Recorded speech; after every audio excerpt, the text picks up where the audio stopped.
Hi hello ನಮಸ್ಕಾರ, welcome to ಪ್ರವಿಕಾ kitchen.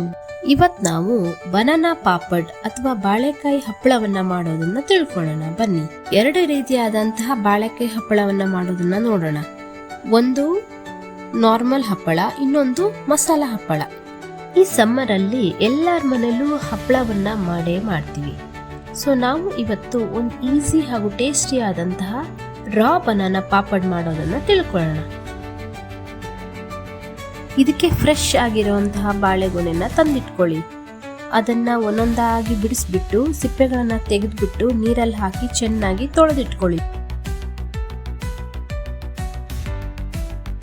ಆ ನಂತರ ಅದನ್ನ ಚಿಕ್ಕ ಚಿಕ್ಕದಾಗಿ ಕಟ್ ಮಾಡಿ ಅದನ್ನ ರೆಡಿ ಇಟ್ಕೊಳ್ಳಿ.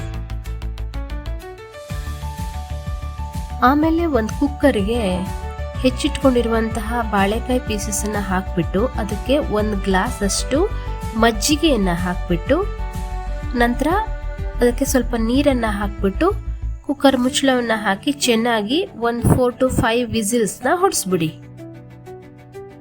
ನೋಡಿ ಎಷ್ಟು ಚೆನ್ನಾಗಿ ಬೆಂದಿದೆ. ಈಗ ಇದರಲ್ಲಿರುವಂತಹ ನೀರಿನ ಅಂಶನ ತೆಗೆದುಕೊಳ್ಳೋಣ.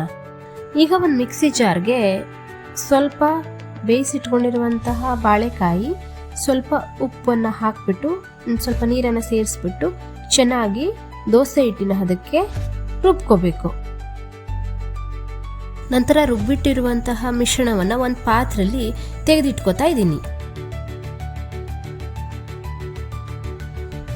ಈಗ ಒಂದು ಮಿಕ್ಸಿ ಜಾರ್ಗೆ ಬೇಯಿಸಿಟ್ಕೊಂಡಿರುವಂತಹ ಬನಾನಾವನ್ನ ಹಾಕ್ಬಿಟ್ಟು ಅದಕ್ಕೆ ನಿಮ್ಗೆ ಎಷ್ಟು ಬೇಕೋ ಅಷ್ಟು ಖಾರ ಆಗುವಷ್ಟು ಕೆಂಪು ಮೆಣಸಿನ ಪುಡಿ, ಸ್ವಲ್ಪ ಜೀರಿಗೆ, ಸ್ವಲ್ಪ ಓಂಕಾಳು, ಹಾಗೆ ರುಚಿಗೆ ತಕ್ಕಷ್ಟು ಉಪ್ಪು, ಸ್ವಲ್ಪ ನೀರನ್ನು ಹಾಕ್ಬಿಟ್ಟು ಚೆನ್ನಾಗಿ ರುಬ್ಕೊಂಡು ಎತ್ತಿಟ್ಕೊಳ್ಳಿ.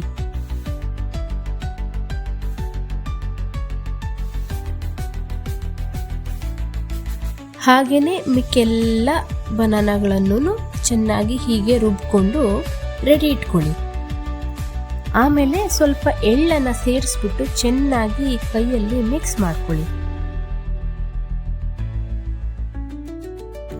ನಂತರ ಒಂದು ಪ್ಲಾಸ್ಟಿಕ್ ಪೇಪರ್ಗೆ ಸ್ವಲ್ಪ ನೀರನ್ನು ಹಾಕ್ಬಿಟ್ಟು ಚೆನ್ನಾಗಿ ಒರೆಸ್ಕೊಂಡು ರೆಡಿಯಾಗಿರುವಂತಹ ಮಿಶ್ರಣವನ್ನು ಅದ್ರ ಮೇಲೆ ನೀಟಾಗಿ ರೌಂಡ್ ಶೇಪಲ್ಲಿ ಹಚ್ಕೊಳ್ಳಿ.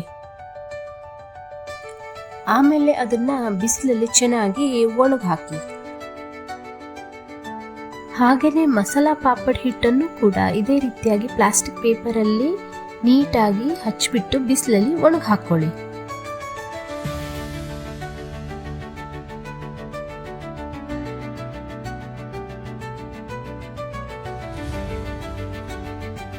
ಒಂದು 2-3 ಡೇಸು ಹೀಗೇನೆ ಬಿಸಿಲಲ್ಲಿ ಚೆನ್ನಾಗಿ ಒಣಗಿ ಹಾಕಿ ಅದನ್ನ ಪ್ಲಾಸ್ಟಿಕ್ ಪೇಪರಿಂದ ಸಪ್ರೇಟ್ ಮಾಡಿಬಿಟ್ಟು ಮತ್ತೆ ಬಟ್ಟೆ ಮೇಲೆ ಇಟ್ಬಿಟ್ಟು ಚೆನ್ನಾಗಿ ಒಣಗಿ ಹಾಕಿ.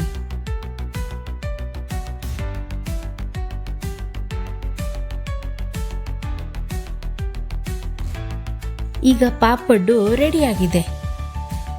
ಚೆನ್ನಾಗಿ ಕಾದಿರೋ ಎಣ್ಣೆಯಲ್ಲಿ ಈ ಪಾಪಡನ್ನ ಕರ್ಕೊಂಡು ತಿಂದರೆ ಆ ರುಚಿನೇ ಬೇರೆ.